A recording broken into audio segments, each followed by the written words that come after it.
சிம்பிளாக ஈஸியாக ஸ்ரீரங்கம் கோவில் பிரசாதம் ஜீரா எப்படி பண்ணுறதுன்னு பார்க்கலாம். கோவிலில் கொடுக்குற மாதிரியே அதே டேஸ்ட்டில் 10 நிமிஷத்தில் ஈஸியாகவே சிம்பிளாகவும் பண்ணிடலாம். நாங்கள் தமிழ் வருட பிறப்பு சாமிக்கு நைவேத்தியமாக இந்த ஜீராவை தான் படைச்சோம். நீங்களும் விசேஷ நாளில் இந்த மாதிரி ஒன்ஸ் ட்ரை பண்ணி பாருங்கள், ரொம்பவே நல்லாவா இருக்கும். சரி வாங்க இப்போ வீடியோக்குள்ளே போகலாம். ஃபஸ்ட்டு ஒரு பேன் எடுத்துக்கோங்க. பேன் நல்லா ஹீட் ஆனதும் 4 டேபிள் ஸ்பூன் அளவு நெய் சேர்த்துக்கோங்க. நெய் நல்லா மெல்ட் ஆனதும் 1 கப் அளவு ரவையை எடுத்துக்கிட்டு இந்த மாதிரி நல்லா ரோஸ்ட் பண்ணி எடுத்துக்கோங்க. ரவையை கருகாமல் பார்த்துக்கணும். லைட்டாக ரோஸ்ட் பண்ணால் போதும். ஸ்டவ் மீடியம் ஃப்ளேம்லேயே இருக்கட்டும், ஹையில் வைக்காதீங்க.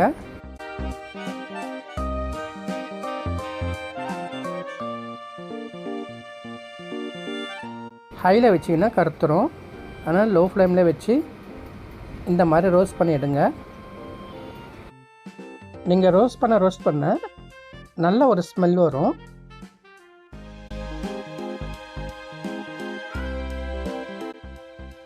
இந்த மாதிரி மணலாக இருக்கணும். கையில் எடுத்து பார்த்தா நல்லா உதிரியே வரணும். 2 கப் அளவு தண்ணியை நல்லா சுட வச்சு எடுத்துக்கோங்க. அப்போ தான் ரவை நல்லா வெந்து வரும். நம்ம சுடுதண்ணி சேர்க்கறதுனால கட்டிகள் எதுவும் கட்டாமல் இருக்கும்.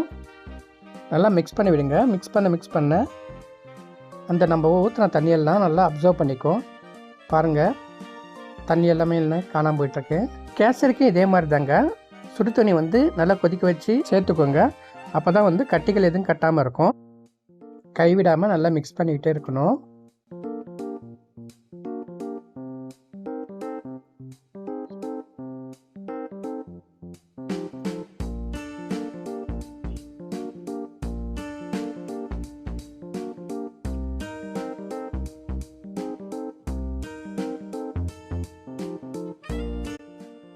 இப்போது 1/2 கப் அளவு கற்கண்டு சேர்த்துக்கோங்க.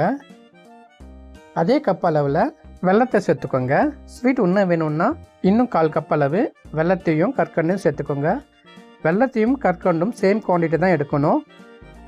1 கப்பு ரவைக்கு 1/2 கப் அளவு வெல்லமும் கற்கண்டும் இதுவே போதுமான அளவு. இப்போ எல்லாத்தையும் நல்லா மிக்ஸ் பண்ணி விடுங்க.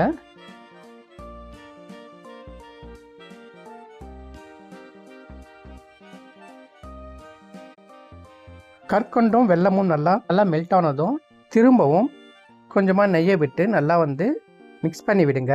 நம்ம நெய்யை எந்த அளவுக்கு சேர்க்குறோமோ அந்த அளவுக்கு நல்லா டேஸ்ட்டாக இருக்கும்.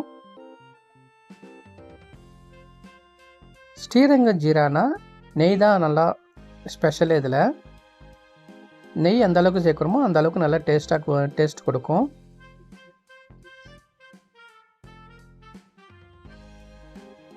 அரை டேபிள் ஸ்பூன் அளவு ஏலக்காய் பொடியை தூவிக்கோங்க. இவங்களே நல்லா மிக்ஸ் பண்ணி எடுத்துக்கலாம்.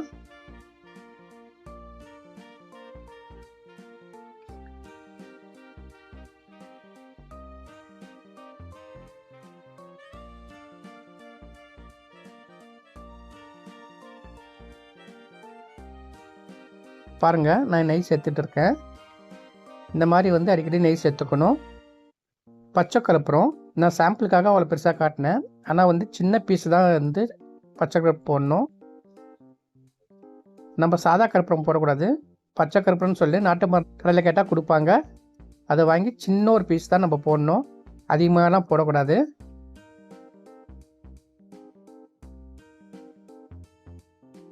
பச்சை கற்பூரம் ஆட் பண்ணுறதுனால நம்மளுக்கு ஸ்ரீரங்கத்து கோயில் பிரசாதம் மாதிரி தான் அதே டேஸ்ட் நம்மளுக்கு கிடைக்கும்.